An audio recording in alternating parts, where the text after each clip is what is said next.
Hey, Math Muscle. Out here doing some integration of powers of trig functions. Again, another technique that's very useful. Doesn't come up too often, but it is one that if you're familiar with it, it could save you on maybe a problem that sneaks up on you on an exam or a quiz or something. So we're going to use this technique provided, very similar to integration by parts. However, provided integration by parts doesn't work, nor does your traditional methods or a integration by substitution. So let's go ahead and get started. Okay, so problems that kind of take on this form, you guys, will likely be manipulated into a form where either a u substitution will apply or maybe a different method of integration. However, we need skills in like the basics of manipulation. Like for example, in this question, we're going to use the fact that cosine squared x, we're going to use a trig identity equals 1 minus sine squared x. So we're going to get our integral into a form such that we can utilize this, which as you'll see will help to simplify the process. So the first thing that I'm going to do is I'm going to split a cosine cubed into cosine squared. I'm going to leave the sine to the fourth here, and then bring the extra cosine over to the very far right side. And I'm going to leave that, kind of tag it along at the end, because I'm going to use a u sub and use that as my part of my du.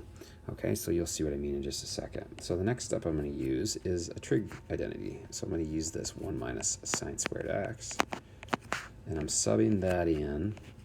Since those are equivalent, I'm allowed to do that for cosine squared. You may already see where I'm going with this, or maybe you don't.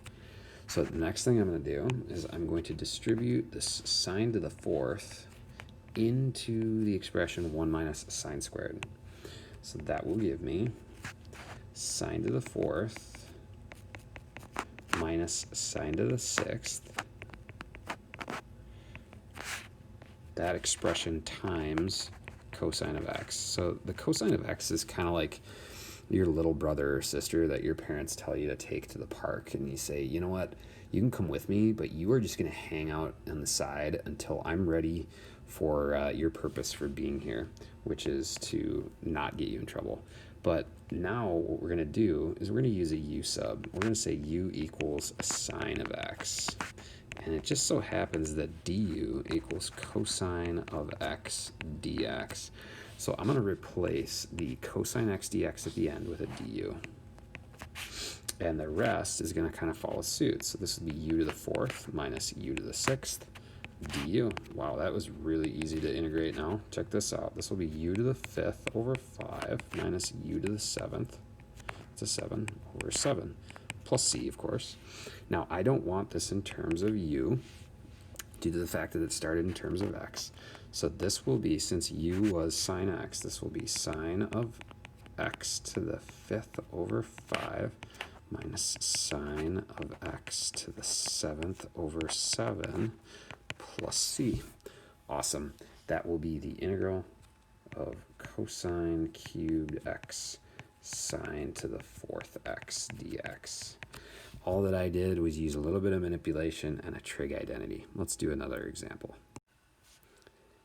Okay, our second example, let's integrate the following. Secant to the sixth dx. Now, what I do know, which is really nice, is that we're going to end up using this basic method of integration here, right? Or basic integral, antiderivative, if you will. The integral of secant squared is tangent x. Okay, and we're also going to use the fact that secant squared is equal to tangent squared x plus 1. Okay, so a couple an identity here and a basic integral that we should know at this point. So I'm going to take and I'm going to split secant to the sixth into secant to the fourth x times secant squared x. Okay, now secant to the fourth is really secant squared x squared. And some of this, you guys, is just going to come with, with time, with experience, with all that stuff. So what I'm going to do now is I'm going to rewrite secant squared as tangent squared x plus 1. And the reason I'd want to do that is, well, because I'm going to utilize that secant squared as kind of that brother or sister that you're bringing along to the party here, okay? Or to the party, to the library. What? The library? Nobody goes to the library. Are you kidding me? Okay, so then I've got secant squared tagging along. And I'm going to FOIL this out. Okay, so let's FOIL out tan x plus 1 times tan x plus 1. Well, that'll be tan to the 4th x plus 2 tan squared x plus 1. Okay, and all that times secant squared x dx.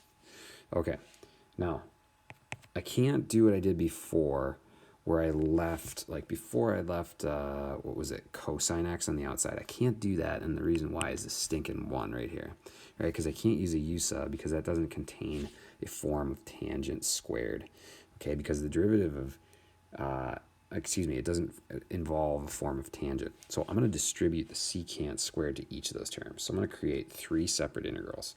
So I'm going to have tan to the 4th secant squared. Sorry, I'm writing very small. I'm anticipating some space issues. Plus 2, I'm bringing the constant out front. Tan squared secant squared x dx plus the integral of simply secant squared x dx.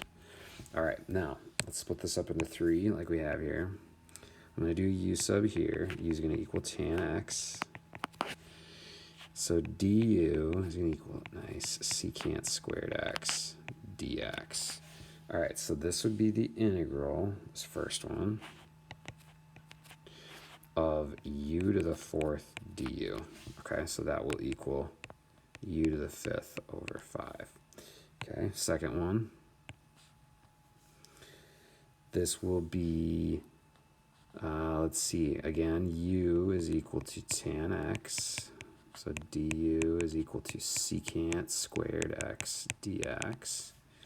Therefore, this would be equal to 2 times the integral of u squared du, right? I did a direct substitution. Secant squared dx is equal to du.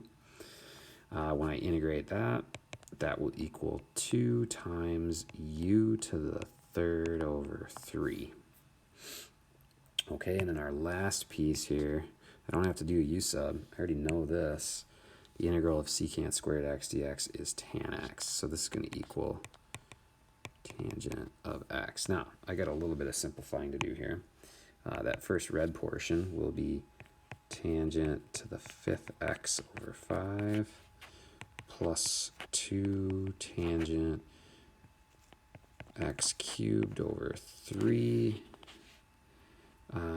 plus tangent of x plus c. Okay, so we see we get this and this and this. That is equal to the integral of secant to the 6th x dx. There you have it, guys. Lots of fun. I hope you're enjoying this as much as I am. Please shoot me any requests for content, questions, any of that stuff. Have a great day. See you in the next video.